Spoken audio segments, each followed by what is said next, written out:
light, Hypatia of Alexandria. In the pulsating heart of the 4th century AD, as the Roman Empire grappled with the inexorable coils of decline and the impetuous rise of a new faith, Egypt, land of ancient deities and millennial knowledge, continued to shine with its own light.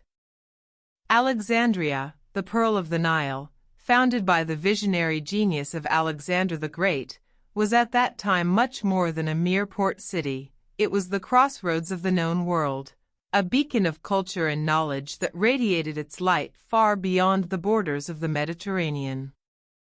Its streets teemed with philosophers and merchants, with priests of forgotten cults and zealous followers of the nascent Christ, with Roman soldiers and Greek scholars.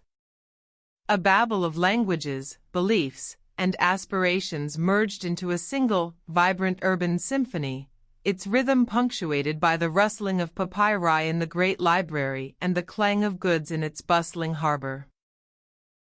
It was an era of profound transformations, of ideological conflicts and epochal changes.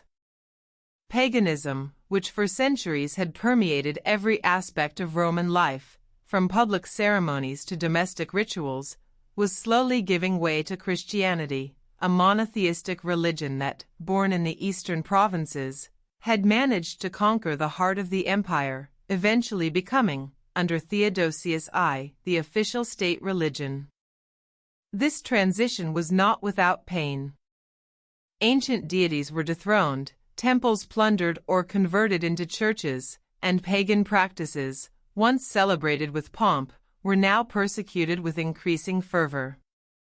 In this climate of religious zeal and mounting intolerance, Alexandria, with its intellectual richness and plurality of beliefs, found itself at the center of a perfect storm, a focal point where the tensions between old and new, between reason and faith, between science and dogma, clashed with ever greater violence.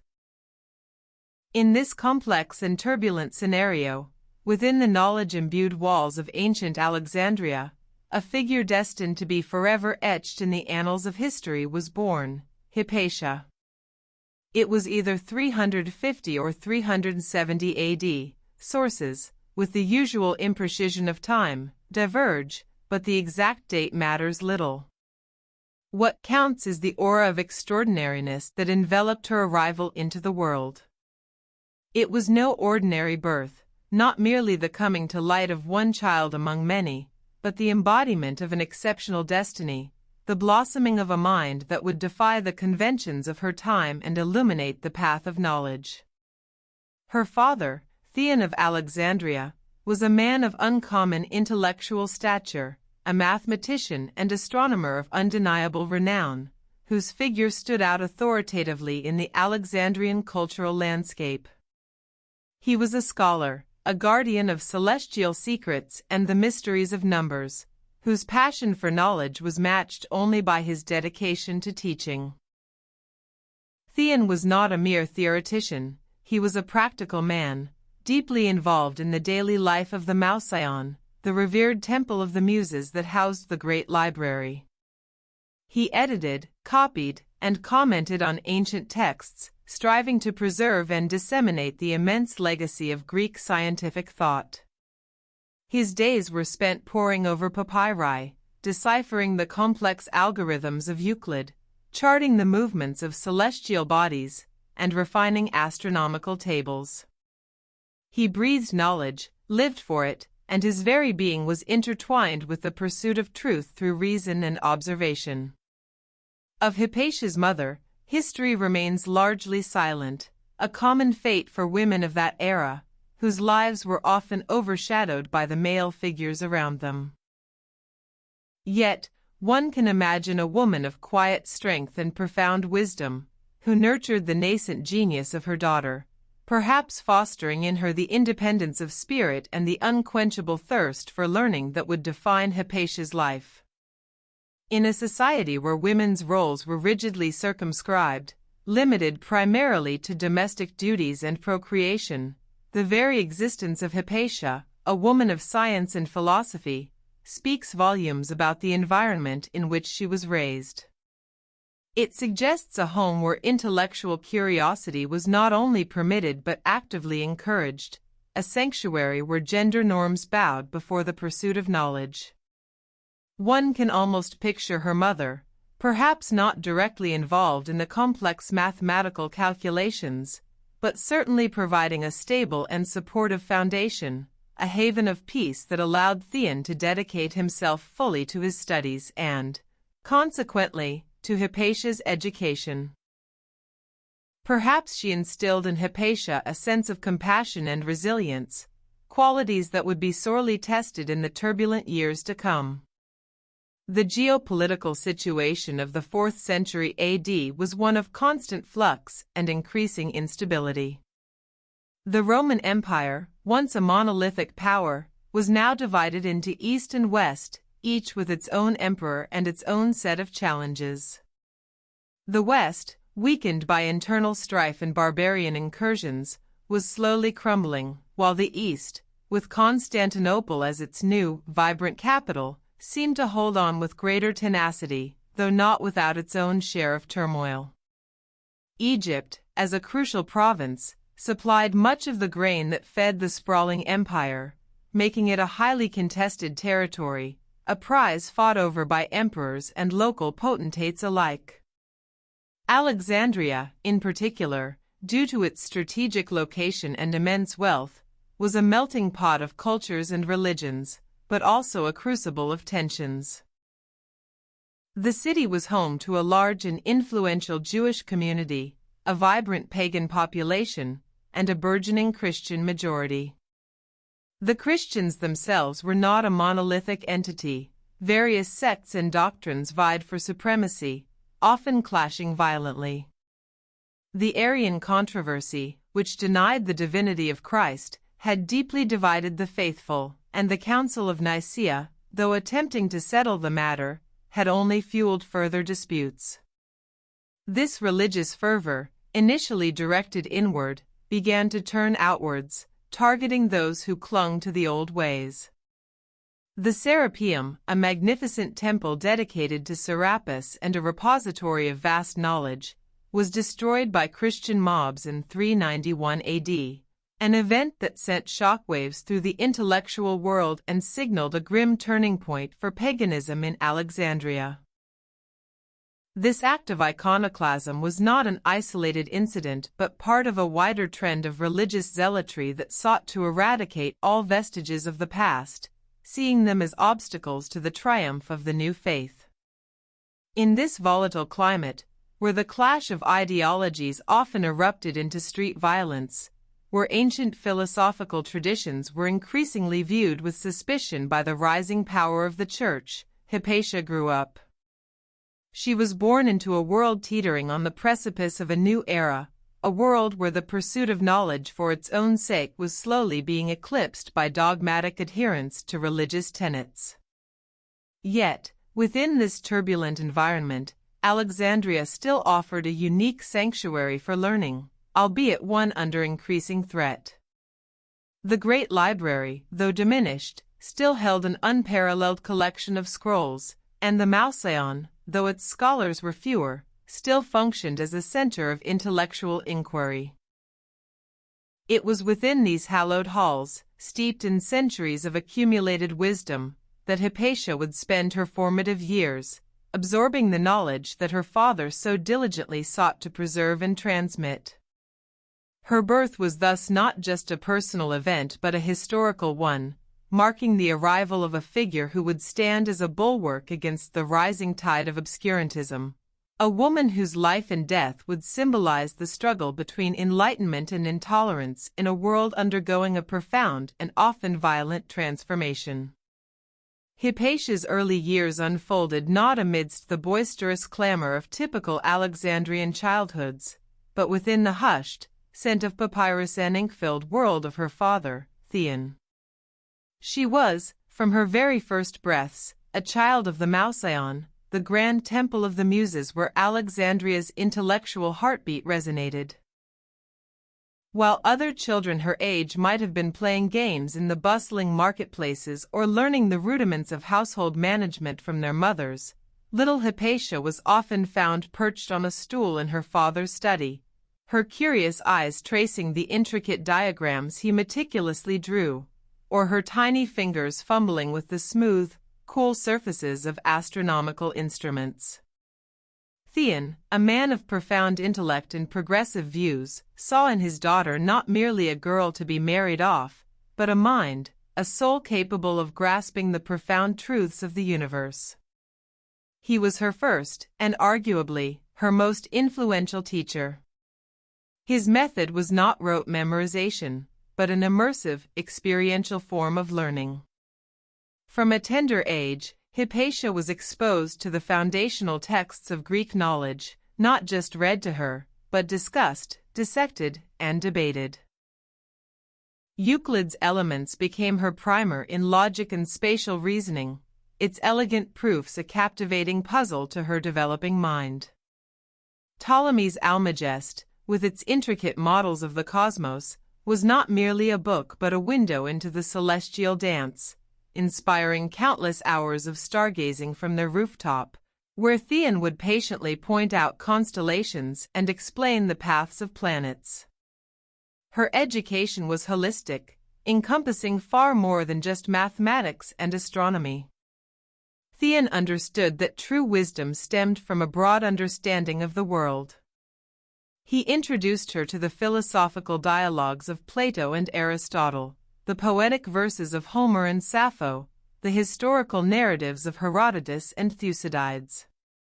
He taught her rhetoric, the art of persuasive speech, knowing that even the most brilliant mind needed the ability to articulate its thoughts clearly and compellingly. He encouraged physical exercise, too, believing in the ancient Greek ideal of a sound mind in a sound body. She practiced swimming, horse riding, and even calisthenics, activities unusual for a girl of her standing, but essential, Theon argued, for mental acuity and stamina. This rigorous physical training not only built her resilience but also instilled in her a discipline that would serve her well in her demanding intellectual pursuits. Hypatia's character began to coalesce early, shaped by this extraordinary upbringing. She was inherently curious, with an insatiable appetite for knowledge. But she was also remarkably diligent and disciplined, internalizing her father's work ethic. Unlike some prodigies who might become arrogant or withdrawn, Hypatia developed a sociable and empathetic nature. Perhaps it was the constant flow of scholars and students through their home, or Theon's emphasis on the collaborative nature of discovery, but she possessed an innate ability to connect with others, to listen intently, and to engage in respectful, yet spirited, debate. There was a spark of wit in her eyes, a quiet intensity in her gaze that hinted at the depths of her thought. Her father-daughter relationship was exceptional, characterized by a profound mutual respect and an unspoken bond forged in the shared pursuit of truth. Theon didn't just teach Hypatia, he treated her as an intellectual equal, an apprentice in the grand workshop of knowledge. He valued her insights, encouraged her questions, and celebrated her breakthroughs. She, in turn, revered him, not just as a parent but as a mentor whose wisdom seemed boundless. Their home was not merely a dwelling but a living academy, where discussions flowed freely from dawn till dusk, where new ideas were forged and old ones rigorously tested. In her rare moments of leisure, Hypatia was not one to indulge in frivolous pastimes. Her free time was often an extension of her intellectual pursuits, albeit in a more relaxed form. She might spend hours in the great library, not just reading the assigned texts, but wandering among the countless scrolls, pulling down an unexpected treatise on mechanics, or a forgotten commentary on ancient myths. She developed a particular fascination with the practical applications of science.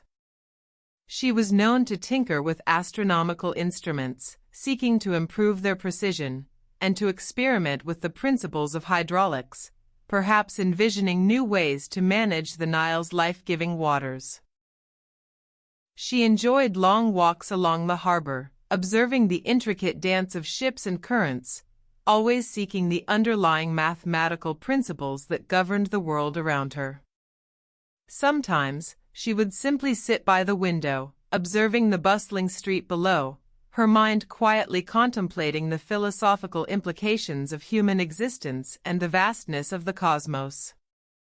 A typical day for the young Hypatia would begin before dawn. The first light of morning would find her already awake, her mind clear and eager for the day's intellectual challenges.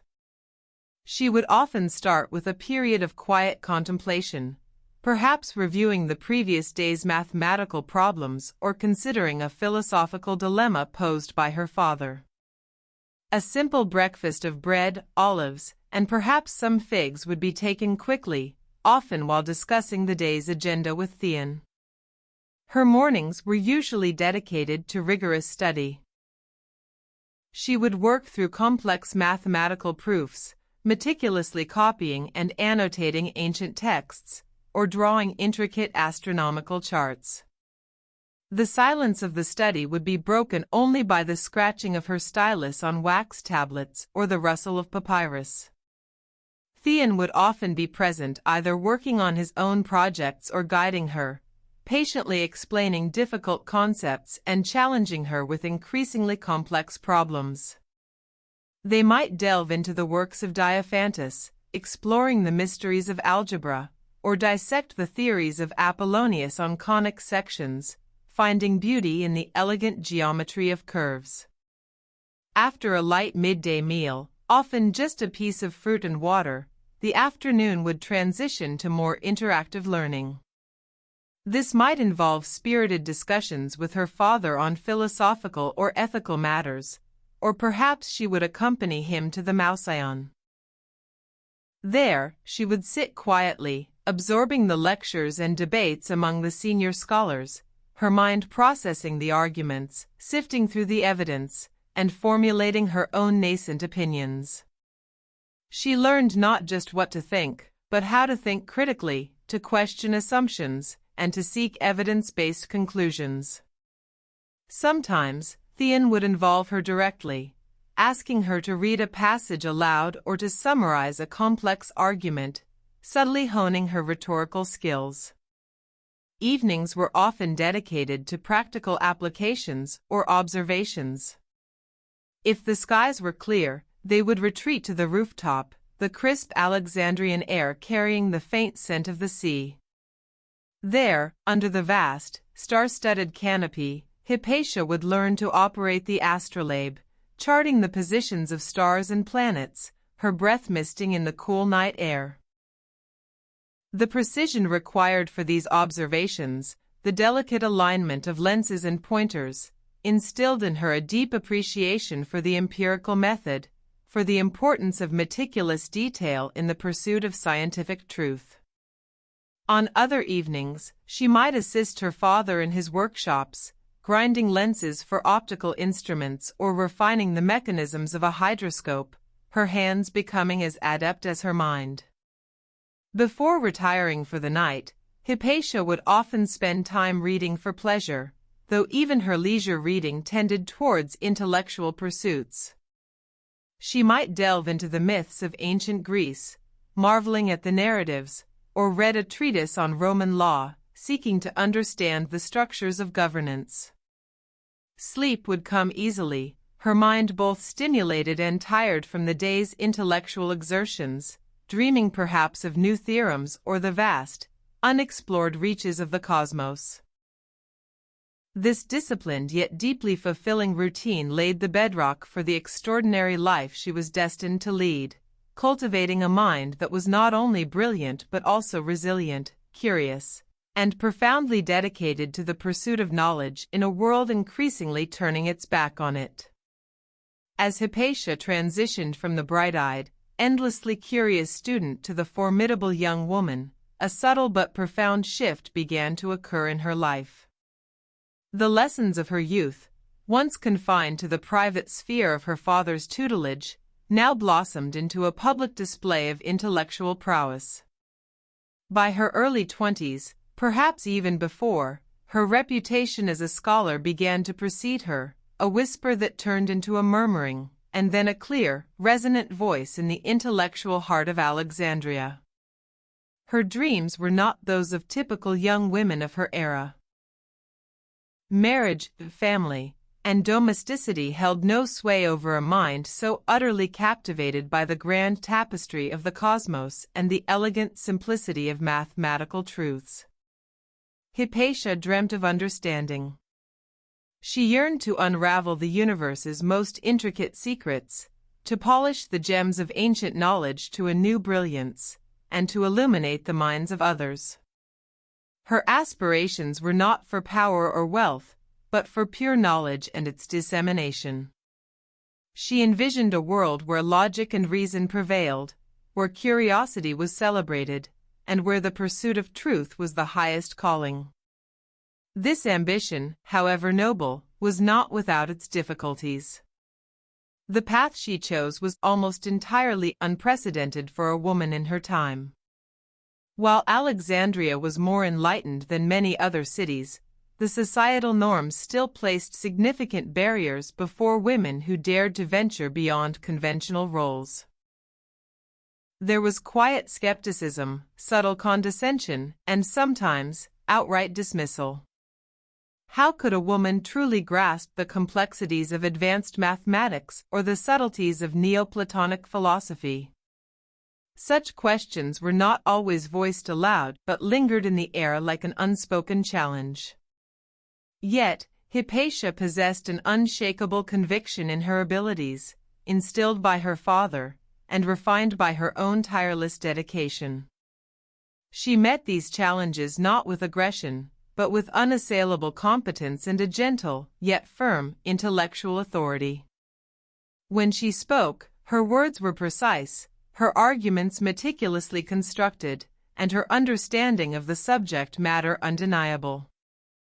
Gradually, the skepticism gave way to respect, and then to admiration. She began to teach, initially perhaps assisting her father, but soon taking on her own students. Her classroom was not a formal, austere space, but often her own home, or a designated lecture hall within the Mauseion, where the air hummed with intellectual energy. Her teaching style was renowned for its clarity and accessibility. She didn't merely lecture, she engaged, she prompted, she guided. Students came from far and wide, young men from prominent Alexandrian families, aspiring scholars from distant lands, even a few older, established intellectuals eager to hear her fresh perspectives. Among her most prominent disciples were Synesius of Cyrene, who would later become a bishop, and Hesychius of Alexandria, a renowned lexicographer. Their letters, filled with expressions of deep admiration and intellectual gratitude, serve as poignant testaments to her profound influence. Hypatia's circle of friends was, unsurprisingly, composed primarily of her students and fellow scholars. These were individuals who shared her intellectual fervor, who understood the beauty of a complex theorem, and who reveled in the cut and thrust of philosophical debate. They formed a tight-knit community, bound by mutual respect and a shared commitment to learning. Their gatherings were not formal academic lectures but often lively discussions, punctuated by laughter and spirited arguments, sometimes stretching late into the night. They would pore over ancient texts, discuss the latest astronomical observations, or debate the ethical implications of philosophical doctrines. It was within this intellectual haven that Hypatia found not just companionship, but also the fertile ground for her own ideas to flourish. As for love, the historical records offer little direct evidence of romantic attachments in Hypatia's life. It's a question that has long fascinated biographers and romantics alike. Did she ever fall in love? Did she experience the passionate throes of affection that animate so much of human existence?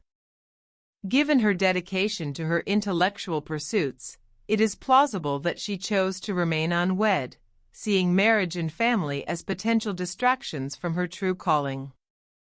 Many philosophers and scholars of that era, both male and female, embraced a life of celibacy for the sake of intellectual purity and focus. However, to assume a life devoid of love would be a misreading of the human heart. Hypatia's love, one might argue, was transmuted into something grander, more encompassing. She loved knowledge with a passion that consumed her every waking hour. She loved her students, guiding them with a maternal warmth and intellectual generosity. She loved her city, Alexandria, and its heritage of learning, dedicating her life to preserving and advancing it. Her relationships, while not necessarily romantic in the conventional sense, were rich with intellectual intimacy and profound emotional connection. She was a mentor, a confidant, a source of inspiration and unwavering support for those who sought wisdom. Her personal life, while private, was interwoven with her intellectual endeavors. She likely lived simply, focusing her resources and energy on her studies and her teaching. Her home would have been a modest but organized space, filled with scrolls, astronomical instruments, and perhaps the faint scent of lamp oil and papyrus. It was a place of quiet industry, where the pursuit of knowledge superseded all else. While she was undoubtedly a woman of profound inner life, she was not reclusive. She moved within Alexandrian society with grace and dignity, respected by governors, sought out by bishops, and admired by the populace for her wisdom and virtue. A typical day for the adult Hypatia, now a celebrated figure, would still begin before the first light touched the eastern sky. She would rise, perhaps perform a brief ritual of quiet contemplation or a simple physical exercise to awaken her body and mind. Her mornings were reserved for her own research and writing. This was the time for the deepest concentration, refining her commentaries on Diophantus's Arithmetica, painstakingly editing her father's revised edition of Ptolemy's Almagest, or developing her own original work in algebra and conic sections.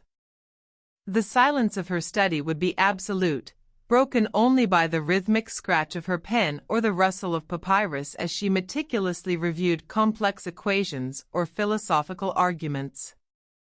Around midday, her home would begin to fill with the eager anticipation of her students. Her lectures typically took place in the afternoon, often stretching for several hours. She would discuss the intricate theories of Neoplatonism, linking metaphysical concepts to the empirical observations of astronomy. She would dissect Euclidean geometry, revealing its elegant logic, or delve into the practical applications of mechanics. Her discussions were never dogmatic. She encouraged questions, challenged assumptions, and fostered a spirit of critical inquiry. She moved among her students with a quiet authority, her voice clear and resonant, her gestures precise as she sketched diagrams in the sand or on a slate. After the formal lessons concluded, she would often remain with her students, engaging in more informal dialogues. These conversations might stray beyond philosophy and mathematics, touching upon the political climate, the ethical dilemmas of the day, or even personal concerns. She was known for her wise counsel and her ability to bring clarity to complex issues. Her evenings might involve further personal study, or sometimes, she would receive visitors, prominent citizens seeking her advice, or fellow scholars engaging in intellectual discourse. She would dine simply, perhaps with a few close students, the meal serving as an informal extension of the day's intellectual exchanges. Only late at night, under the Alexandrian stars she knew so intimately, would Hypatia finally retire, her mind still buzzing with ideas, her soul profoundly satisfied by a day spent in the noble pursuit and dissemination of knowledge. She was becoming not just a scholar, but a leading intellectual light in a darkening world, a woman who had found her purpose and was living it with unwavering conviction. As Hypatia stepped more fully into her role as the preeminent scholar of Alexandria, her life became a vibrant tapestry woven with threads of profound intellectual achievement and the stark, often brutal, realities of a society in upheaval. Her dedication was absolute, and her influence began to extend far beyond the lecture halls, touching the very fabric of the city's intellectual and political life. Her most significant contributions lay in the meticulous and insightful commentaries she produced on some of the most complex mathematical and astronomical works of antiquity. The original texts of Euclid, Diophantus, and Apollonius were challenging even for seasoned scholars.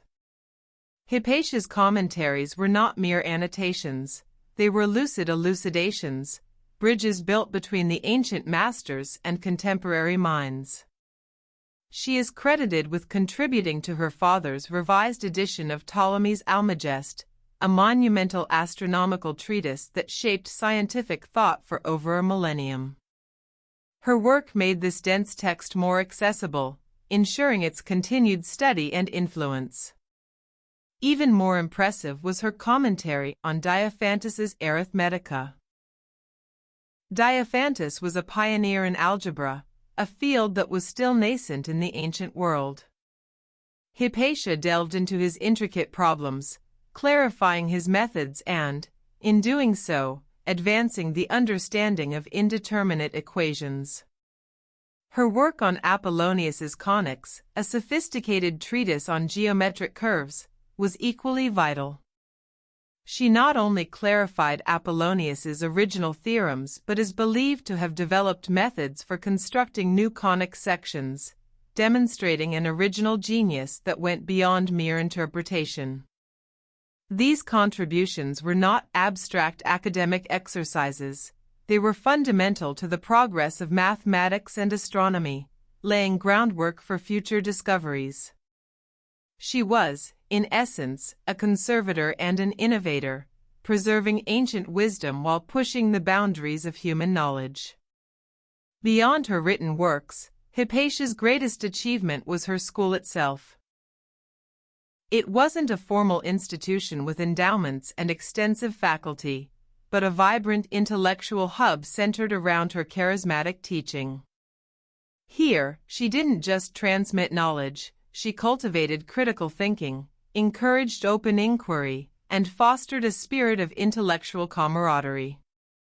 She taught a wide array of subjects, not only mathematics and astronomy but also philosophy, particularly the Neoplatonic school, which sought to reconcile Plato's idealism with a more mystical understanding of the divine.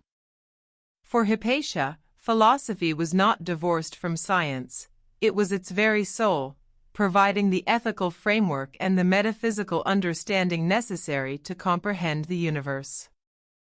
Her lectures were renowned for their depth, clarity, and the intellectual rigor she demanded from her students, yet always delivered with an engaging warmth that drew them in.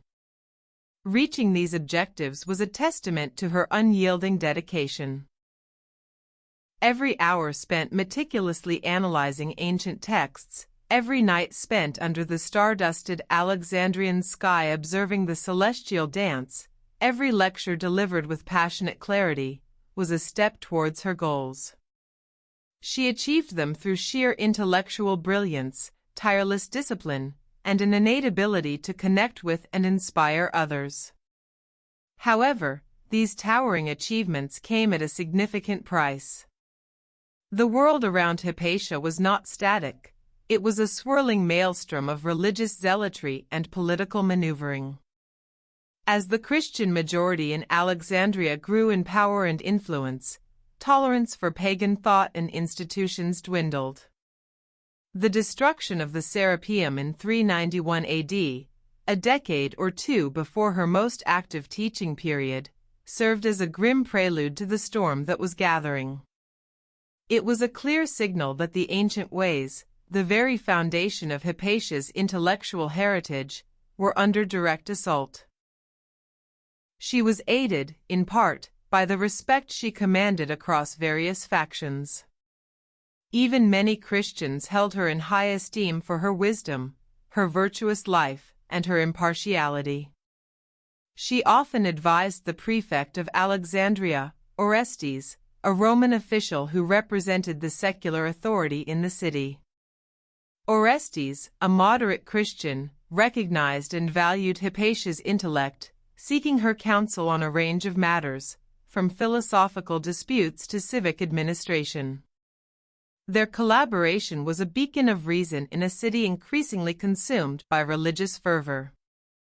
This relationship, however, would also prove to be a double-edged sword. Her primary obstacles emerged from the burgeoning power of the Church, particularly from the zealous and often ruthless Patriarch Cyril of Alexandria. Cyril was a formidable figure, utterly committed to stamping out all forms of paganism and consolidating Christian authority. For Cyril, Hypatia represented everything he sought to dismantle. A powerful, influential pagan intellectual, a woman who taught classical philosophy and science, and a close confidant of his political rival, Orestes. She became a symbol, an embodiment of the old order that needed to be eradicated for the new Christian order to fully triumph. The animosity was not solely religious, it was deeply political. Cyril viewed Orestes' secular authority, and especially his reliance on a pagan woman like Hypatia, as an affront to the Church's supremacy. The conflict between the Patriarch and the Prefect escalated, manifesting in street brawls between Christian monks, known as parabolani, and Orestes' supporters. Hypatia, by virtue of her association with Orestes and her status as a prominent non-Christian teacher, became collateral damage in this power struggle, or perhaps a deliberate target. The prevailing sentiments animating Hypatia during this tumultuous period must have been a complex mix. There was undoubtedly a deep love for knowledge and an unwavering commitment to truth. She felt a profound sense of responsibility to her students and to the legacy of Alexandrian learning. Yet, there must also have been a growing sense of unease and sadness as she witnessed the escalating intolerance and the systematic destruction of the intellectual heritage she cherished. One can imagine moments of frustration at the irrationality and violence that consumed the city, a profound disappointment in humanity's regression from reason. Despite the growing danger, Hypatia chose to remain in Alexandria. This decision speaks volumes about her courage and her dedication. She could have fled, sought refuge in other intellectual centers of the empire. But she was rooted in Alexandria, a guardian of its fading light. Perhaps she harbored a desperate hope that reason would ultimately prevail, that the tides of fanaticism would recede. Or perhaps, she simply believed that her duty lay in continuing to teach and inspire, no matter the personal cost. Her resolve was admirable, yet tragically, it would lead her to face the ultimate price for her convictions. The final years of Hypatia's life were a poignant testament to her unwavering commitment to knowledge, set against a backdrop of escalating religious fervor and brutal political infighting. As the 5th century dawned, Alexandria, once the jewel of intellectual freedom, was being inexorably transformed. The vibrant philosophical debates that had once filled its air were increasingly replaced by the harsh rhetoric of theological disputes. The pagan temples lay in ruins, their statues defaced, their ancient rites outlawed. The very streets she walked, once pathways to scholarly enlightenment, now echoed with the chants of Christian monks and the ominous rumblings of sectarian violence. Hypatia, however, remained a steadfast beacon. She continued to teach, her lectures attracting a diverse audience that included not only pagans but also moderate Christians, all drawn by her profound intellect and her commitment to reason. Her school became a refuge, a last bastion of open inquiry where ideas, regardless of their origin, could still be examined and discussed without immediate condemnation. She refused to convert to Christianity, not out of defiance, but because her philosophical convictions, rooted in the rational pursuit of truth, were deeply held and integral to her being. She believed in the harmony of the cosmos, the power of human reason, and the ethical life guided by wisdom, principles she saw as universal, transcending any single dogma. Her relationship with Orestes, the prefect of Alexandria, deepened during these years. He respected her intellectual acumen and her moral rectitude, frequently consulting her on matters of civic governance. Their alliance was a symbolic one. The secular authority of the Roman Empire, represented by Orestes, seeking counsel from the wisdom of ancient Greek philosophy, embodied by Hypatia. This bond, however, fueled the simmering resentment of Patriarch Cyril. For Cyril, Orestes' reliance on a pagan woman was an intolerable affront, a challenge to his burgeoning ecclesiastical authority over the city. The world around Hypatia had changed dramatically from her birth.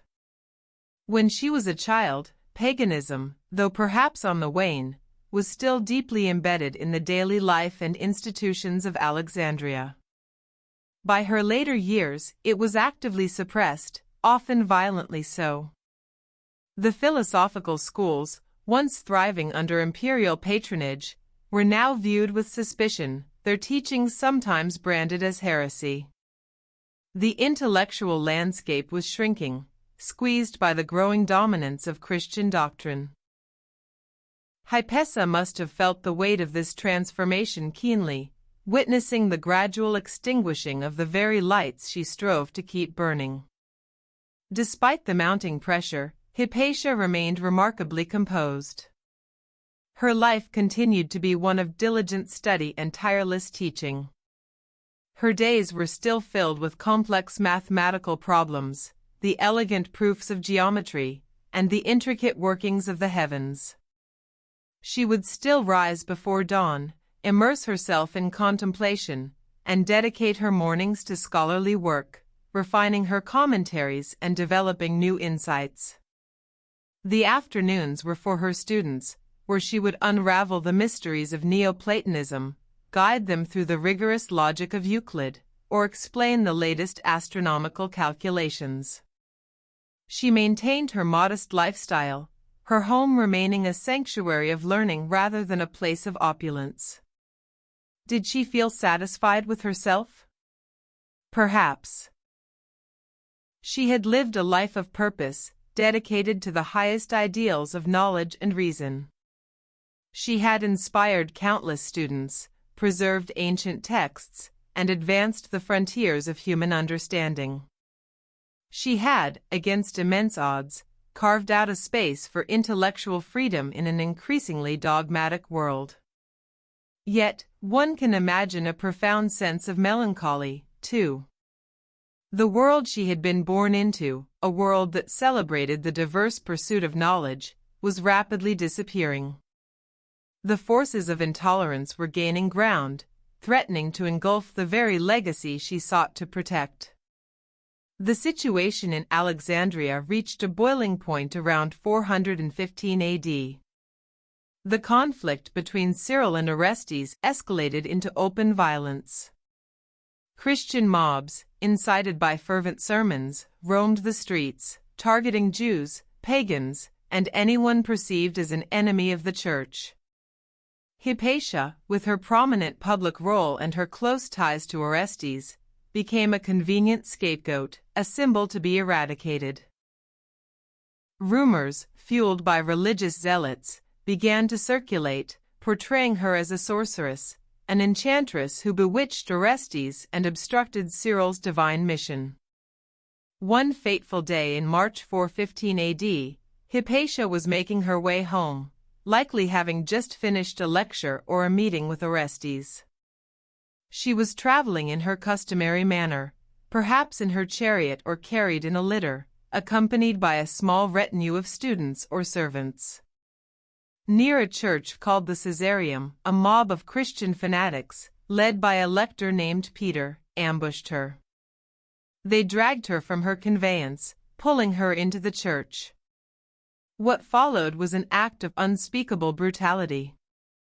They stripped her naked, flayed her flesh from her bones with ostraca, oyster shells or sharp pottery shards, tore her limbs apart, and then carried her mutilated remains to a place called Cinnaron, where they burned them. Her death was not just the brutal murder of a brilliant woman, it was a chilling symbolic act. It was the violent suppression of reason, of independent thought, and of the last vestiges of classical learning in Alexandria. It sent a clear message: in the new Christian order, there was no place for pagan philosophy, for women who dared to teach, or for any intellect that challenged the authority of the Church. Hypatia's last moments must have been filled with terror, pain, and perhaps a profound despair at the utter senselessness of the violence. Her life, dedicated to bringing light, ended in utter darkness. Her death marked a tragic turning point for Alexandria. Though a vibrant city would endure, its unique role as a global center of diverse intellectual inquiry began to wane. The light of the ancient library, already flickering, was further dimmed by the extinguishing of one of its brightest stars. Hypatia's story, therefore, culminates not in triumph, but in a devastating martyrdom, a stark reminder of the fragile nature of knowledge and tolerance in the face of fanaticism. Hypatia's story does not end with her brutal death. In many ways, it truly begins there. Her martyrdom, though a profound tragedy, cemented her place in history, transforming her from a brilliant scholar into an enduring symbol. Her legacy is a complex tapestry, woven with threads of intellectual triumph, gender empowerment, and the enduring struggle between enlightenment and obscurantism. Her direct cultural and material legacy is primarily found in the commentaries and editorial work she produced. While her original treatises are largely lost to time, likely destroyed during the widespread suppression of pagan texts, her contributions to the works of Euclid, Diophantus, and Ptolemy were instrumental in their preservation and understanding for centuries. Scholars like Theon, and by extension Hypatia, were the unsung heroes who meticulously copied, clarified, and disseminated ancient knowledge, preventing it from being entirely lost during a period of intellectual decline. Her editions of the Almagest and Conics, in particular, served as foundational texts for later Arab and European astronomers and mathematicians. Without her meticulous work, critical insights into ancient science might have vanished. Her most profound contribution, however, was not just what she knew, but who she was and how she taught. Hypatia embodied the spirit of classical Greek philosophy in an era increasingly dominated by religious dogma. She championed reason, open inquiry, and intellectual pluralism when these values were under siege. Her school in Alexandria was a living testament to the power of critical thought and the pursuit of knowledge for its own sake. She taught that truth could be found through observation, logic, and intellectual dialogue, rather than solely through faith or revelation. This philosophical stance, and her very existence as a leading woman scholar, was a radical act in her time. Hypatia contributed to the history of the world by being a torchbearer for science and philosophy during a period of significant transition. She represented the last, vibrant flicker of the Alexandrian intellectual tradition before its light was largely extinguished. Her life stands as a powerful argument for the inherent value of knowledge, independent thought, and the dangers of unchecked religious and political fanaticism. She contributed to the world not just in good, but in the most fundamental way, by upholding the very principles of intellectual freedom and human dignity. Who is passionate about Hypatia? Throughout history, she has captivated diverse groups. During the Enlightenment, philosophers and freethinkers rediscovered her story, seeing in her a martyr for reason against religious tyranny.